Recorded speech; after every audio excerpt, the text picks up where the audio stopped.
이제 세 번째 사연자분 한번 만나보도록 하겠습니다. 안녕하세요. 안녕하세요. 안녕하세요. 닉네임이 안녕하세요. 안녕하세요. 진또님 잘 안녕하세요. 지내셨어요? 아, 기억하죠? 네, 혹시 기억하시나요? 고양이. 맞아요, 네. 맞아요. 저 기억력 짱 좋아요. 그 가게랑 같이 저희가 헌팅했던 당직기 제보해 주셨었거든요. 네, 맞아요. 네네. 근데 혹시 진또님 그때 오셨을 때 그 오색천을 두고 가셨던데 그거 제가 네. 그냥 버렸는데 잘하셨어요. 상관없죠. 그냥 쓰레기통에 제가 버렸어요. 오색천은 두고 왔나요? 네. 그래서 이렇게 인연된 거예요. 연결고리. 네, 그래서 공포 라디오 저 만났잖아요. 연결고리. 제가 좀 약간 흔적을 남기고 왔어요. 그죠? 미래를 본 거죠. 미래를 보셨구나. 그러니까 오늘 지금 자연스럽게 이제 오섹션 이야기하면서 자연스럽게 긴장도 풀고. 긴장 풀고 요새 왜 그러지? 작년에 갔다 왔는데 그쵸? 작년 겨울. 진짜 네, 맞아요. 추웠는데 겨울쯤이었던 그 은행 앞에 것 주차해가지고. 되게 구체적으로 기억하시나요? 전 다 기억하죠. 거기 건너서 그쪽 집이고 그 나와서 오른쪽으로 쭉 가다 보면 가게. 거기 편의점 있고 네, 전 다 기억하죠. 횡단보도 앞에. 치킨집 있고. 치킨집은 없습니다. 뇌절. 슈퍼 있고. 슈퍼 없고 편의점 있습니다. 예. 근데 기억할 수밖에 없는 게 당직기를 하다 보면은 하나하나 잊을 수가 없어요. 맞아요. 왜냐면 그분들의 사연도 그렇고 상황도 그렇고 제가 뭔가 하나를 놓치면 안 된다는 생각이 있어서 맞죠. 모든 걸 웬만하면 기억하려고 그래요. 주변이든 뭐든. 그래서 기억 잘하고 있습니다. 근데 보부상님의 너아미의 이야기들은 제가 한 번도 들은 적이 없어요. 저희 공포라디오 첫 주인가 두 번째 주 때 오셨었어요. 그러니까 저는 아예 들어본 적이 없어서 오늘 좀 기대돼요. 이게 되게 레전드래요, 항상. 부담 주는 건 아니고요. 진짜 레전드래. 그래서 저도 지금 기대에 완전 쭉 올려놓고 들으려고 하거든요. 근데 오늘 아니에요. 무서운 이야기가 아니라 제가 알기로는 그 무섭게 나올 거예요. 그냥 신기한 이야기인데. 신기한 이야기라고 하셨나요, 지금?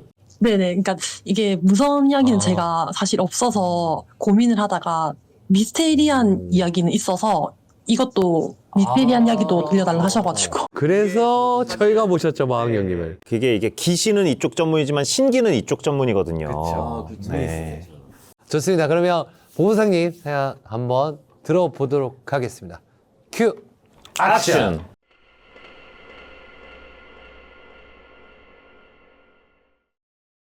오늘 들려드릴 이야기에 제가 제목을 한번 지어봤는데요. 3번의 벌과 3번의 상입니다.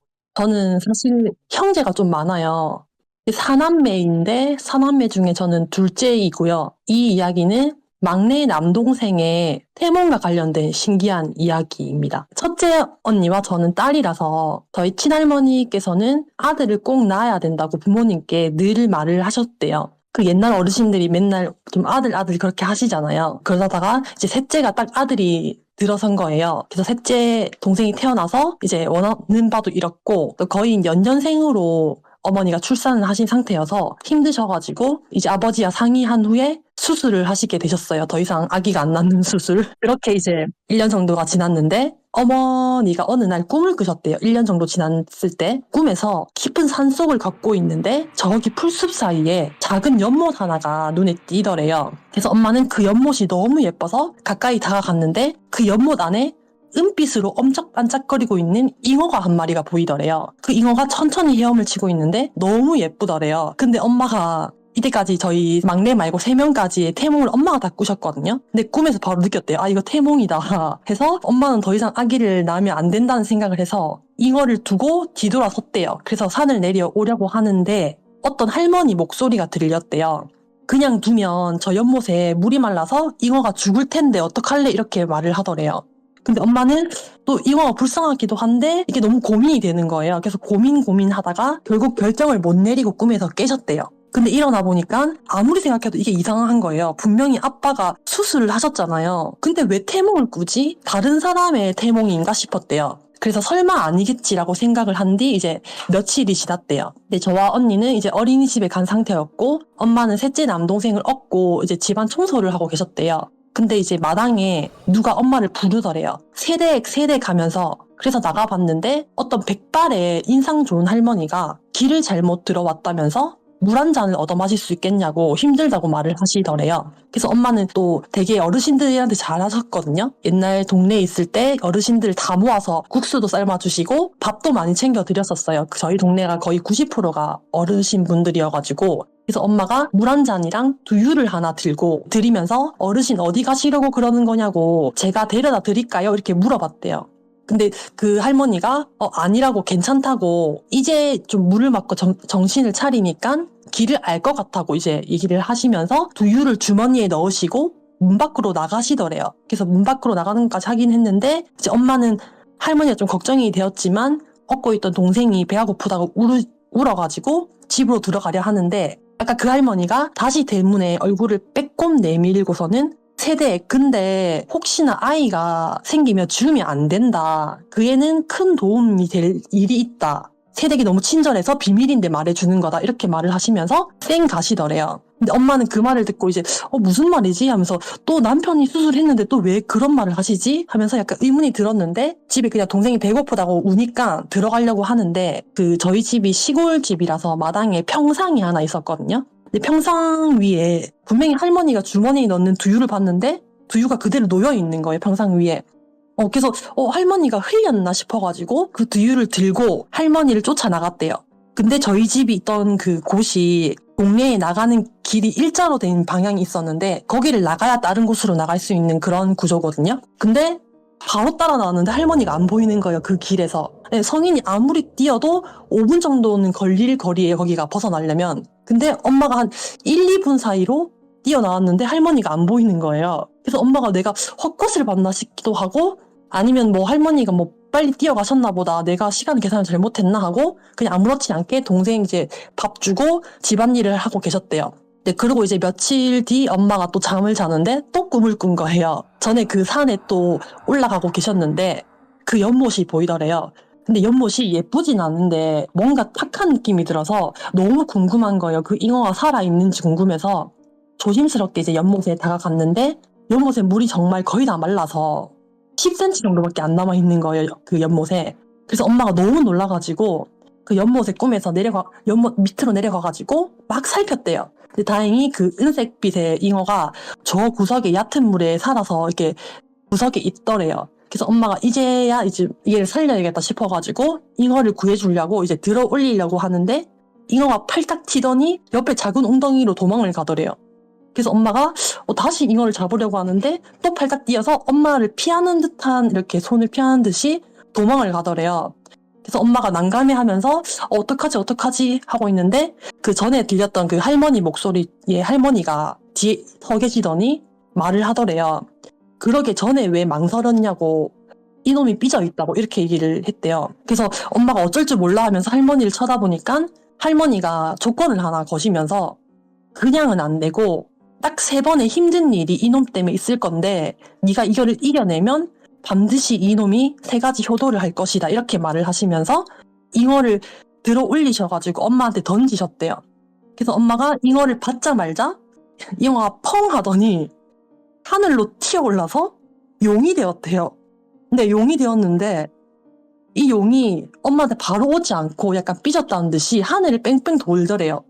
몇 바퀴 돌더니 엄마가 미안하다고 이렇게 품을 딱 이렇게 손을 벌리니까 품으로 확 안겼대요. 그래서 꿈에서 깨셨다고 해요. 근데 이 꿈이 너무 생생해가지고 엄마가 아직도 기억이 나신다고 하는데 근데 그 후에 이제 1-2달 동안 아무 일이 없었대요. 뭐 아기를 가지거나 이런 게. 그래서 엄마가 이걸 이제 잊어갈 때쯤에 이제 밥을 먹다가 자주 체하시고 이제 배도 가끔씩 아프고 당기고 해서 이게 몸이 안 좋아서 동네에 그 약사 할아버지가 계셨거든요. 병원은 없었고 시골집이라서. 그래서 그 할아버지한테 갔는데 할아버지가 갑자기 엄마 손을 잡으면서 약을 먹지 말고 산부인과를 한번 가보라고 했대요. 혹시 이 증상이 그런 거일 것 같다고. 그래서 엄마는 근데 임신할 리가 없다고. 아빠가 분명히 수술을 하셨고 엄마가 뭐 바람을 피운 것도 아니고 그럴 리 없다고 얘기를 했는데 갑자기 그 몇 달 전에 꿨던 꿈이 생각나가지고 설마 그 태몽이 정말 내 꿈이었나 싶어서 이제 산부인과를 간 거죠. 저 멀리 있는. 근데 확인해보니까 임신이 맞던 거예요. 근데 이것 때문에 이제 저희 아버지랑 어머니랑 두 분이 며칠간 좀 서먹서먹했대요. 왜냐면 엄마가 설마 하고 약간 의심은 가고 또 아빠는 분명히 수술을 했는데 엄마가 아기를 가졌는데 이걸 또 의심을 했는데 또 자기 애가 맞으면 어떡하지 하면서 이게 난감한 상황이 된 거예요. 그래서 네, 검사를 해보란 말을 못하고 하다가 그 조심스럽게 엄마한테 가서 아빠가 뭐 이럴 수 있나? 내 애가 맞나? 이렇게 물어봤다가 이제 엄마가 울고불고 난리가 난 거예요. 어떻게 그렇게 말할 수 있냐고. 네, 그래서 다음날 이제 두 분이 병원을 갔더니 알고 보니 아빠의 수술이 풀렸던 거예요. 저도 약간 이 수술이 어떤 건지 정확히 모르는데 그 엄마가 들은 말로는 아버지가 풀렸다고 이렇게 얘기를 했대요. 간혹 이런 경우가 있을 수 있다고 드물지만 그렇게 두 분은 화해를 하시고 이제 막내 남동생을 낳게 되었어요. 엄마는 이제 남동생을 낳으러 가는 그날까지도 그 꿈의 할머니가 이 세 가지 이 아이로 인한 벌? 힘듦이 뭘까라고 생각했대요. 도대체 뭐지? 이렇게 걱정도 되고. 근데 이제 막내 동생의 산통이 시작하면서 이제 첫 번째 벌이 뭔지 알게 됐다고 해요. 옛날 저희 동네는 시골이라서 산부인과가 가려면 한참 멀었어요. 몇 시간을 차를 타고 나가야 되는데 만삭 전에 갔을 때는 병원에서 별말이 없었고 병원을 몇 번 가보지도 않았대요. 그래서 만삭이 됐을 때 이제 자연분만을 하게 된 건데 막내 동생을 낳다가 정말 죽을 수도 있겠다는 생각을 했대요. 동생이 4.37kg? 거의 4.4kg로 태어났거든요. 근데 또 자연분만을 하셨어요. 그래서 정말 죽을 뻔하셨대요. 왜냐면 저도 3.2kg에 태어났고 저희 남동생도 3.4kg에 태어났거든요. 근데 막내 동생이 4.4kg에 태어날 줄 몰랐던 거죠. 그래서 그것 때문에 엄마가 첫 번째 벌을 받았다고 생각을 했대요. 네, 그리고 이제 두 번째 벌이 동생이 초등학교 1학년 때 이제 갓 입학을 했었어요. 근데 저희 삼남매는 사실 그 학교에서 되게 온순하고 성격들이 조용한 성격이었거든요, 세 명은. 근데 막내 동생이 조금 별난 성격이긴 했어요. 근데 그때는 그 읍내 쪽으로 이제 새 집을 짓고 이사를 가서 되게 큰 학교에 저희 사남매가 모두 다 다니고 있었거든요. 6학년까지 있으니까 서울이 거의 비슷해가지고 다 같은 학교를 다니고 있었는데 어느 날 제가 학교에서 수업을 듣고 있는데 학교가 난리가 난 거예요. 애 한 명이 차에 치였다는 막 소문도 있고 누가 뭐 밀어서 난간에 떨어져가지고 피가 나서 난리가 났다 뭐 이런 얘기가 들리는 거예요. 그러 조금 있다가 선생님이 저한테 급하게 달려와서 저를 불러서 엄마한테 전화를 하라고 얘기를 하는 거예요. 막내 동생이 다쳤다고. 그래서 교무실을 가보니까 막내 동생이 온 얼굴이랑 티셔츠에 피떡칠이 돼가지고 누워있는 거예요. 네, 제가 너무 놀라서 울면서 엄마한테 막 전화를 했어요. 근데 엄마가 왔는데 알고 보니 동생이 피를 닦으니까 멀쩡하더라고요. 오히려 같이 싸운 형이 있었는데 형이 얼굴이 눈탱이 밤탱이가 돼가지고 또 볼이 끓혀가지고 피가 나 있고 동생은 알고 보니까 이 형이 많이 맞으면서도 결국 동생이 졌나 봐요. 그러니까 화가 나가지고 형을 못 이겼다고 코피가 조금 나는데 그거를 온몸에 다 바른 거예요, 자기가. 그래가지고 맞았다고 거짓말을 약간 치면서 이제 학교를 뒤집어 놓은 거죠. 그래서 이제 졸업할 때까지 제 동생과 저희 집안은 이제 그 학교에서 유명한 집안이 되어가지고 엄마가 만난 사람마다 이렇게 막 해명을 하고 되게 힘들었어요. 그래서 엄마 말로는 이게 두 번째 벌이었던 것 같다고 얘기를 하시더라고요. 네. 그리고 이제 세 번째 엄마가 말씀하신 벌이 동생이 고2 때 일어난 사건이에요. 동생이 진도님이 저를 보셨겠지만 제가 키가 엄청 크잖아요. 근데 제 남동생이 훨씬 크고 훨씬 뼈대가 크거든요. 그래서 덩치가 장난이 아니에요. 그래서 고2 때 친구랑 같이 싸웠는데 동생 말로는 딱 한 대 때렸대요. 자기가 많이 맞고. 근데 한 대 때렸는데 그 친구가 골반뼈가 부러진 거예요. 골반뼈가. 네, 근데 하필 또 상대방 부모님이 국회의원이셨어요. 그래서 난리가 나가지고 그리고 고2 때 저희 때 학폭 이런 게 되게 난리 났었어가지고 예민했었거든요. 그래서 동생이 이제 소년원에 가게 생긴 거예요. 그 한 대 때린 것 때문에. 왜냐면 그쪽 집안이 국회의원 집안이고 해서 돈도 많으시고 힘도 세셔가지고 절대 합의를 안 해주시겠다고 얘기를 하시더라고요. 물론 저도 폭력 이런 걸 싫어해가지고 저희 언니랑 저랑 동생을 엄청 혼냈거든요. 어떻게 그럴 수 있냐고. 진짜 뭐 야만인 같다면서 엄청 혼을 냈는데 엄마는 이제 상대방이 전치 8주인가 되게 많이 나왔어요. 그래서 엄마는 동생한테 실망을 해서 동생원한테 소년원 가라고 그냥 다시는 안 볼 거라고 그렇게 생각하고 알아 누웠는데 왠지 모르게 그날 잠을 자는데 옛날에 그 몇십 년 전 꿈이 생각이 나더래요. 동생의 태몽에 대한 그 꿈 있잖아요. 할머니가 3번에 얘가 사고를 칠 텐데 참아라 얘기를 하셨잖아요. 그래서 동생한테 혼을 안 내시고 울면서 타이렀대요. 어떻게 네가 이럴 수가 있냐. 엄마는 너무 실망을 했다. 그러면서 엄마는 네가 이뤄낼 줄 몰랐다 얘기를 하니까 약간 좀 말썽을 많이 부리던 동생이 같이 오열을 하면서 뭔가 깨달았나 봐요. 그 후에 동생은 이제 누가 시비를 걸어도 절대 나서지 않고 공부만 했어요. 그 후에는. 아무튼 많이 다친 친구 부모님이 절대 합의를 안 해준다 해가지고 엄마가 몇 번, 몇십 번을 찾아갔대요. 찾아가서 무릎을 맨날 꿇었대요. 가가지고 한번 아들이랑 합의 좀 해달라. 근데 그때 저희 부모님이 사실 사남매도 그렇고 아버지 사업이 잘 안 돼가지고 돈도 정말 없었는데 엄마가 이렇게 돈을 다 빌려가지고 합의를 해달라 해가지고 겨우 합의를 이제 받은 거예요. 그래서 이제 상대방 부모님이 합의를 해주셨고 이제 동생은 그 후에 이제 6개월인가 주말마다 양로원에 가서 어르신들 똥기저귀 빠는 봉사활동을 했던 게 제가 기억이 나거든요. 네, 그리고 동생이 이제 고3 제가 취직을 했는데 다른 지역에 살고 있을 때 부모님이 이혼을 하려고 하셨어요. 그러니까 저는 몰랐는데 정말 이게 심했던 게 서류까지 다 쓰고 법원에 접수까지 하신 적이 있다고 얘기를 하시더라고요. 부모님 두 분께서. 그 동생이 사고 친 것까지가 3번째 벌이었고요. 근데 이건 이제 동생이 좋은 일을 한 거예요. 제가 다른 지역에 살고 있을 때 부모님이 이혼을 하려고 했는데 그때 저희 부모님이 사남매 보고 이제 각자 누구랑 살지 의논을 하라고 하시더라고요. 사실 저랑 언니는 두 분을 좀 이해를 하는 편이었어요. 두 분 다 서로 힘듦이 있었거든요. 그래서 저희는 두 분의 의견을 존중하겠다 이렇게 얘기를 하면서 그냥 이혼을 하셔도 된다 이렇게 얘기를 했어요. 언니랑 저는. 근데 이제 유일하게 막내 동생이 두 분을 뜯어 말리셨어요. 울고 불고 뭐 애교도 부려보고 둘한테 막 서로 말을 순화해서 전달도 하고 오만 힘을 다 썼는데 그래서 결국 두 분이 일단 이혼을 안 하게 됐는데 그 후 이제 10몇 년 동안이라도 지금 잘 살고 계시거든요. 이혼 안 하시고. 정말 사이가 좋으세요. 근데 얼마 전에 엄마가 그러시더라고요. 사실 그때 엄마 아빠도 조금 어리고 철이 없어가지고 서로 기싸움하고 안 지려고 했던 것 같다. 근데 너희가 안 말리고 이혼을 하라고 해서 사실 이혼을 할 뻔했다. 근데 정말 저희 집안이 무뚝뚝한 경상도 집안이라서 부모님을 하해시킬 생각을 안 했는데 알고 보니 부모님들도 은근히 그걸 바랬었나 봐요. 자식들이 좀 하해를 시켜주기를. 두 분이 하해를 못하고 있으니까. 그래서 막내 동생이 정말 신기하게도 저희 집에서 유일하게 애교도 있고 성격이 좀 희한해요. 그래서 맨날 돌연변이라고 얘기를 하거든요, 저희가.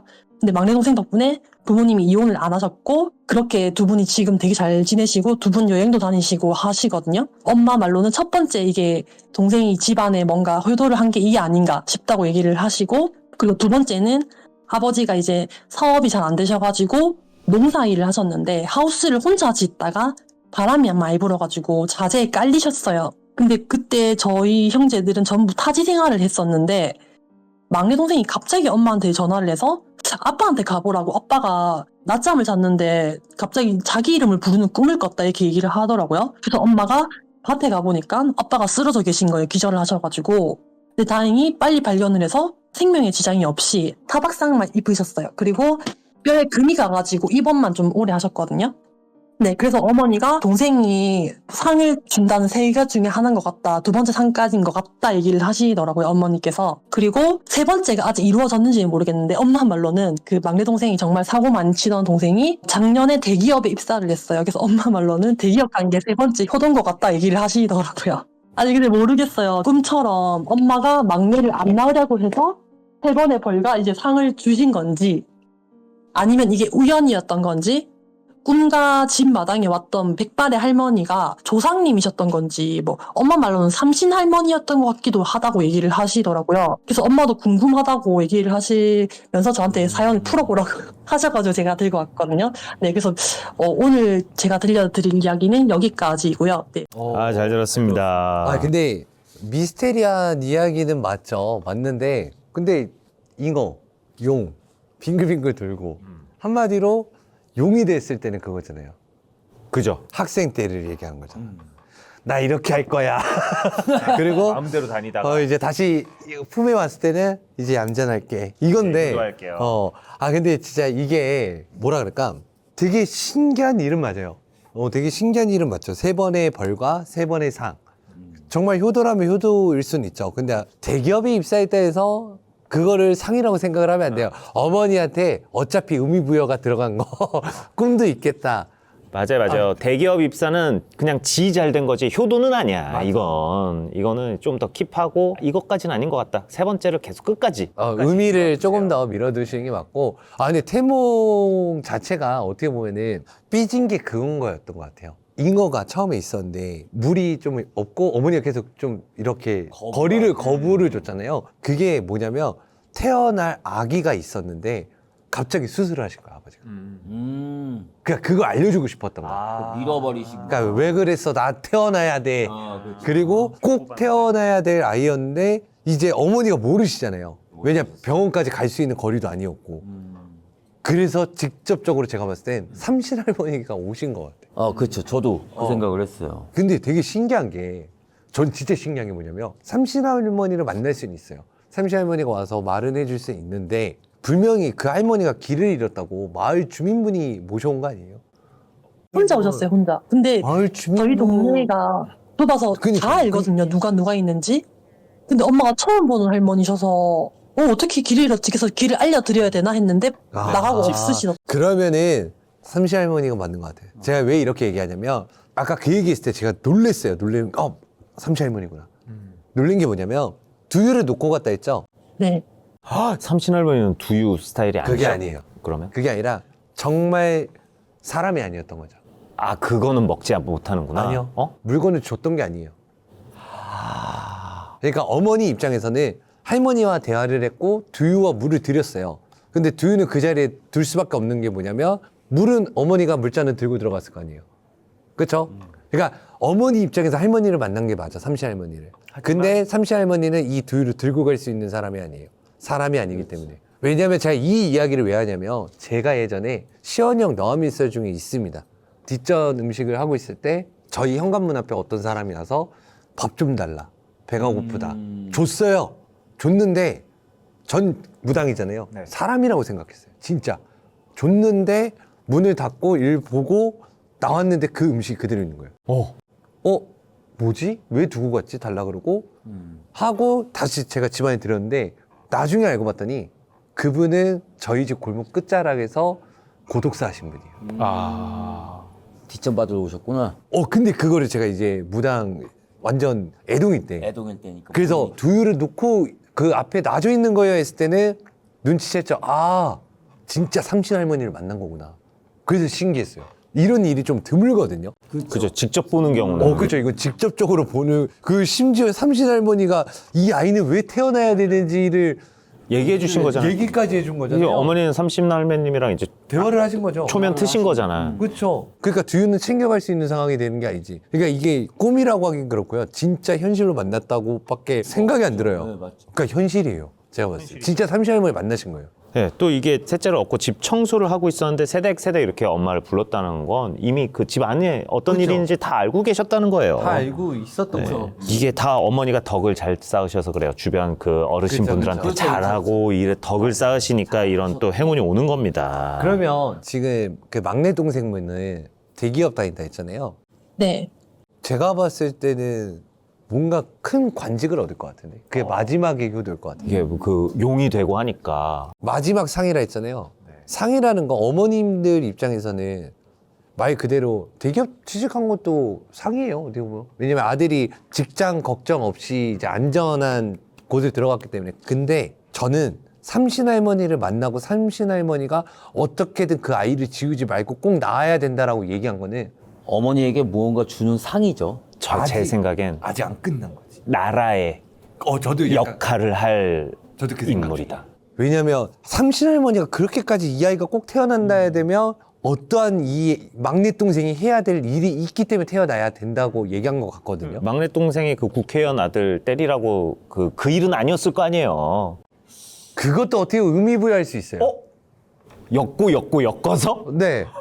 너 옛날에 나 때렸던 애 아니야? 이러면서 이제 친해지는 거죠. 연을 이어서 아무튼 나라를 위해서 뭐 좋은 일을 할 사람이 될 수도 있는 상황이지 않을까 저는 그렇게 생각을 합니다. 근데 오늘 무서운 게 아니라 되게 신기한 일이에요. 어디 가서 이런 이야기 못 들어요. 진짜 삼신할머니 만났다라는 이야기. 그리고 저희도 약간 신난 게 이게 다 해피한 이야기라서 맞아. 저희가 마음껏 이야기를 할 수가 또 있어요. 아무튼 너무 재밌었습니다. 이렇게 제보해 주셔서 감사드리고 다음 주 또 기대하겠습니다. 네, 감사합니다. 네, 알겠습니다. 감사합니다. 나는 이렇게 생각을 했거든. 마지막에 대기업을 들어간 게 마지막 상이지만 이 막내 아들이 어머님, 부모님께 평생 효도를 하면서 사는 게 상이라고 생각을 했거든요, 저는. 아, 그렇죠. 그렇게도 생각할 수 있죠. 근데 상이라는 거는 자식이 말 그대로 뭐 속 안 썩이고 그거 안정적인 직장 다니고 그게 상이죠. 어머님들 입장에서. 그렇죠, 그렇죠. 근데 삼신할머니가 말할 정도의 상이면요. 어마어마한 거죠. 대기업까지 생각은 안 해요. 왜? 그러니까 대기업이라고 생각 안 할 수밖에 없는 게 부부간의 연도 다시 이어줬어요. 그리고 끊어진 연을 다시 이어놨어요. 두 번째도 꿈에서 아버지가 불렀다. 아버지한테 전화 좀 해달라. 그거 아버지 아닐 거예요. 그렇죠. 삼심할머니라고 생각을 해요. 그렇죠. 이 친숙한 모습으로. 네. 그래서 할머니라 생각을 하고 아직 그 할머니는 떠나지 않았을 것 같아요. 대기업 정도 가지고 왜냐면 부부의 인연을 이겼지 사람을 다시 살렸죠. 근데 대기업 갖다 끝날 일은 아니에요. 제가 봤을 때는 더 좋은 일이 있지 않을까 생각이 듭니다. 네이버 카페 윤시원 채널에 들어오시면은 직접 사연을 제보하시는 곳이 있고요. 밑에 하단에 메일로 보내주시는 방법도 있습니다. 읽어주기 위한 사연이라면은 읽어주세요라고 적어주시고 라이브로 제가 얘기하고 싶습니다 하면 라이브로 이렇게 제보해 주시면 저희가 여러분들에게 답장을 드리도록 하겠습니다.